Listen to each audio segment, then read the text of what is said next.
Assalamualaikum warahmatullahi wabarakatuh. Saya Ajeng Mudaningrat dari kelas Biologi C semester 6. Di sini saya akan mempresentasikan mengenai analisis penelitian filsafat sains dengan wilayah kajian pendidikan nilai pada pembelajaran biologi.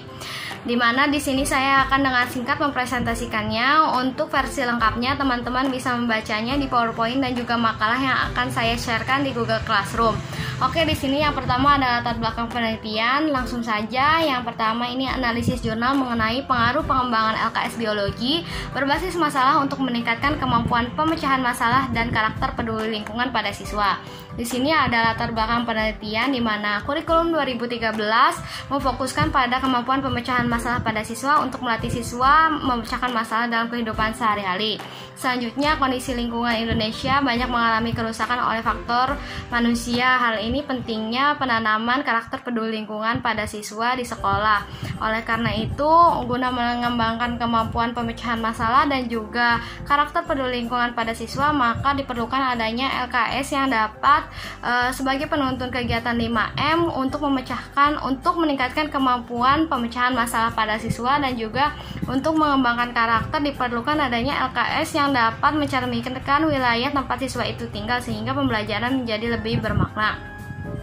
Metode penelitiannya menggunakan metode penelitian pengembangan atau R&D dan juga teknik analisis kualitatif dan juga kuantitatif. Temuannya, hasil penelitian menunjukkan bahwa LKS berbasis masalah ini selain layak dikembangkan juga efektif meningkatkan kemampuan pemecahan masalah serta karakter peduli lingkungan pada siswa, dikarenakan berdasarkan hasil nilai signifikansi nilai eksperimen lebih tinggi daripada nilai kontrol. Hal ini dikarenakan peningkatan keterampilan pemecahan masalah terjadi karena beberapa hal, yaitu ada 4 poin. Untuk lebih jelasnya bisa dibaca. Juga ada peningkatan KPL siswa karena beberapa hal, juga ada 4 poin. Silahkan untuk lebih jelasnya ada di PowerPoint, dan juga sehingga didapatkan kesimpulan yaitu LKS biologi berbasis masalah layak digunakan untuk pembelajaran dan juga efektif meningkatkan kemampuan pemecahan masalah dan juga peningkatan karakter peduli lingkungan pada siswa. Selanjutnya, analisis jurnal yang kedua yaitu mengenai pengaruh perangkat pembelajaran biologi kegiatan ekoturism untuk mengasah keterampilan proses sains dan sikap peduli lingkungan pada siswa. Latar belakangnya di sini yaitu kurikulum 2013 menitikberatkan pada kemampuan kognitif dan psikomotorik sehingga memerlukan proses pendidikan tidak langsung. Hal ini sangat cocok dengan ekoturism, merupakan sebuah ide yang memadukan antara wisata dan upaya konservasi lingkungan yang sangat erat dengan pembelajaran biologi, di mana pembelajaran IPA ini dengan keterampilan sains seperti mengamati, menyimpulkan, dan melakukan eksperimen. Dan juga adanya penanaman karakter peduli lingkungan ini dapat membuat siswa untuk menanamkan sikap-sikap peduli lingkungan seperti mengolah, menjaga, melestarikan sumber daya hayati dengan bijak. Nah, untuk mengasah keterampilan proses sains dan sikap peduli lingkungan pada siswa, maka diperlukan adanya perangkat pembelajaran yang dikembangkan antara lain silabus, LKPD, RPP, panduan pembelajaran ekoturism yang dapat mengasah keterampilan proses sains dan juga keterampilan dan juga karakter peduli lingkungan pada siswa. Adapun metodologi penelitiannya yaitu dengan menggunakan metode R&D atau pengembangan dengan jenis data yang digunakan yaitu data kualitatif dan juga kuantitatif. Hasil yang didapatkan yaitu bahwa hasil analisis potensi ekoturism di kebun buah Naga Sabila Farm memiliki potensi alam yang dapat atau yang berhubungan dengan potensi pendidikan dan potensi non-biologis. Di antaranya di sini ada 6 poin yang dijelaskan lebih merinci, silahkan dibaca. Selanjutnya, proses pembelajaran biologi ekoturism di Sabila Farm ini dievaluasi oleh 6 observer. Adapun untuk mengukur keterampilan proses sains ini dapat diamati ketika siswa melakukan pengamatan, menjawab pertanyaan lisan dari pemandu, melakukan diskusi dalam kelompok, dan mengerjakan LKPD. Selanjutnya, untuk mengukur sikap peduli lingkungan, maka dapat tercermin dari hal-hal spontan yang dilakukan peserta didik ketika melakukan kegiatan pembelajaran di lapangan. Sehingga kesimpulannya, perangkat pembelajaran biologi berbasis ekoturism ini dapat meningkatkan keterampilan proses sains dan sikap peduli lingkungan peserta didik kelas 10 SMA Negeri 1 Pakem. Lalu analisis jurnal yang ketiga yaitu mengenai pengaruh pengembangan SSP model SLH untuk menumbuh kembangkan keterampilan proses sains dan karakter peduli lingkungan pada siswa, di mana latar belakangnya yaitu penerapan kurikulum 13 menekankan agar meningkatnya peranan dalam menumbuhkan keterampilan, kompetensi, sikap, pengetahuan, dan keterampilan secara terpadu, sehingga KPS dan pendidikan karakter penting diintegrasikan dalam pendidikan. Nah, penumbuh kembangkan KPS dan KPL dapat dioptimalkan dengan menggunakan model pembelajaran yang tepat, jelas, dan sistematis. Salah satunya adalah model SLH atau Setting Outdoor Activity.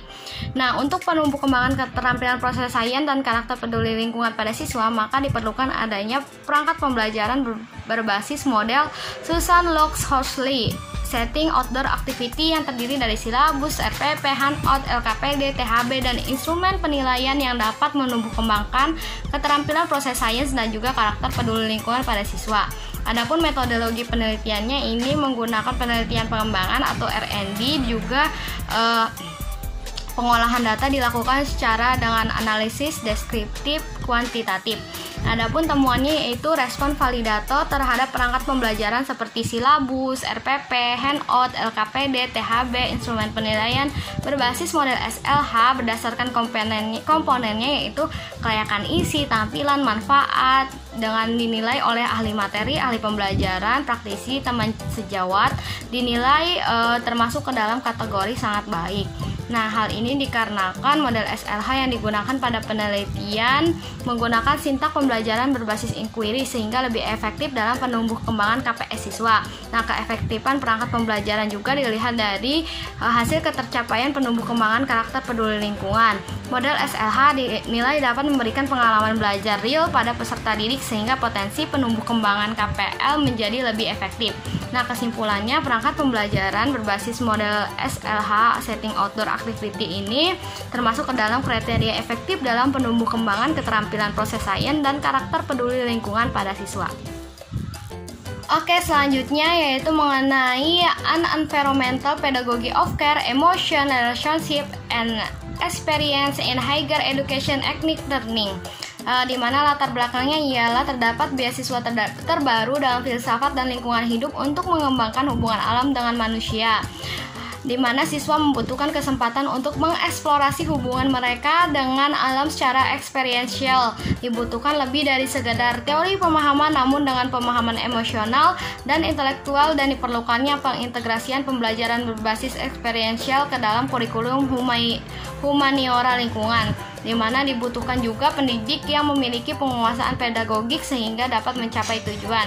Nah, dengan mengeksplorasi hubungan tersebut, maka diharapkan dapat menginformasikan pedagogis yang bermakna untuk pembelajaran bagi siswa. Adapun metodologi penelitiannya menggunakan metodologi studi literatur, sehingga temuannya di sini menitik beratkan pada 6 hal. Yang pertama yaitu peran emosi dalam pembelajaran, di mana para ahli menjelaskan bahwa emosi mengarah pada perhatian mengarah pada pembelajaran yang lebih baik. Lalu emosi mendorong apa yang kita inginkan dan perhatian mendorong pembelajaran. Jadi guru harus memastikan bahwa siswa terlibat secara emosional dalam hal-hal apa saja yang diajarkan oleh guru tersebut. Yang kedua yaitu pembelajaran afektif dan pendidikan, di mana peran guru di sini sangat penting untuk memberikan pelajaran yang bermakna dan mendalam agar siswa dapat mengembangkan motivasi internal untuk peduli tentang konten yang dipelajari dan proses pembelajaran. Lalu hal yang ketiga yang dibahas yaitu keterlibatan emosional dalam tujuan pembelajaran, di mana tujuan dari pendidikan lingkungan ini adalah menumbuhkan kesadaran partisipasi dan motivasi pada siswa. Hal ini perlu dipersiapkan kurikulum yang membuat siswa memiliki motivasi tinggi untuk peduli, memahami peran refleksi diri dalam belajar, dan mengembangkan keterampilan untuk membentuk hubungan dengan orang dan lingkungannya.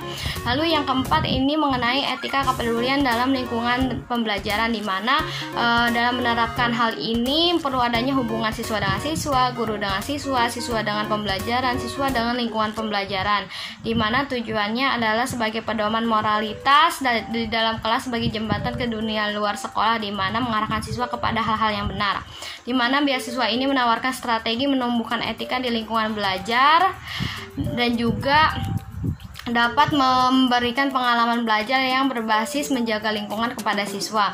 Lalu hal yang kelima dibahas yaitu mengenai karya wisata, pengalaman, emosi, dan keterlibatan dalam praktik, di mana dengan adanya karya wisata penting untuk pendekatan siswa terhadap keseluruhan tentang pembelajaran lingkungan. Hal ini dapat menumbuhkan minat pada pendidikan berbasis lingkungan yang berasal dari keyakinan bahwa mendorong keterikatan emosional dari satu lingkungan, mengarahkan siswa untuk peduli belajar tentang tempat tersebut hingga muncul keinginan untuk melindungi tempat tersebut. Yang keenam adalah pengalaman dan tanggung jawab, di mana pedagogi lingkungan dapat membantu siswa mengembangkan rasa tanggung jawab moral untuk diri sendiri, orang lain, makhluk, dan lingkungan hidupnya. Lalu analisis jurnal yang keenam yaitu mengenai anthropocentric dan eccentric, an application of environmental philosophy to outdoor recreation and environmental education, di mana latar belakangnya itu adanya perbedaan pendapat filsuf lingkungan antara anthropocentris dan ecocentris serta menerapkannya pada bidang rekreasi luar ruangan dan pendidikan lingkungan, sehingga latar belakangnya itu munculnya pemikiran antara ekosentrisme dan anthropocentrisme. Apakah penting mengetahui perbedaan pendapat antara ekosentrisme dan anthropocentrisme, dan apakah perbedaan dalam perspektif filosofi memiliki implikasi praktis? Lalu metode penelitiannya ialah investigasi atau penyelidikan dan juga dibantu oleh studi literatur oleh penelitian yang telah ada. Oke, di sini temuan yang pertama yaitu mengenai definisi ekosentrisme dan anthropocentrisme, di mana ekosentrisme merupakan perspektif di mana alam memiliki nilai intrinsik yang tidak bergantung pada nilai langsungnya kepada manusia. Lalu anthropocentrisme ini dibagi menjadi dua, yaitu kuat dan juga lemah, di mana anthropocentrisme kuat merupakan perspektif di mana lingkungan bukan manusia biasanya dianggap sebagai komunitas seperti air minum, kayu, pengaturan rekreasi, dan sering dianggap sebagai objek penggunaan belaka. Lalu selanjutnya, alam ini tampaknya tidak memiliki nilai intrinsik dan nilai ekstrinsiknya terbatas pada kontributornya yang nyata bagi umat manusia. Lalu anthropocentrisme lemah merupakan lingkungan alam masih diukur dengan nilainya bagi manusia, tetapi nilainya secara signifikan diperluas melampaui komoditas yang terkait dengan anthropocentrisme yang kuat. Alam memungkinkan manusia untuk bertumbuh dalam karakter dan merasa nyaman dengan dirinya sendiri dan berinteraksi dan merawat sesuatu di luar dirinya. Lalu di sini apakah penting mengetahui perbedaan antara ekosentrisme dan anthropocentrisme? Tergantung mereka melihat mengenai hal tersebut dari mana, tetapi bahwa pengalaman alam akan memiliki pelajaran anthropocentrisme dan juga ekosentrisme untuk diajarkan. Jadi anthropocentrisme dan ekosentrisme ini sama-sama penting untuk dipelajari. Lalu temuan yang ketiga yaitu apakah perbedaan dalam perspektif filosofis memiliki implikasi praktis? Jawabannya tentu saja memiliki implikasi praktis, yaitu memerlukan upaya kolaboratif dua arah antara filsuf yang mempercayai anthropocentrisme dan juga filsuf yang mempercayai mengenai ekosentrisme.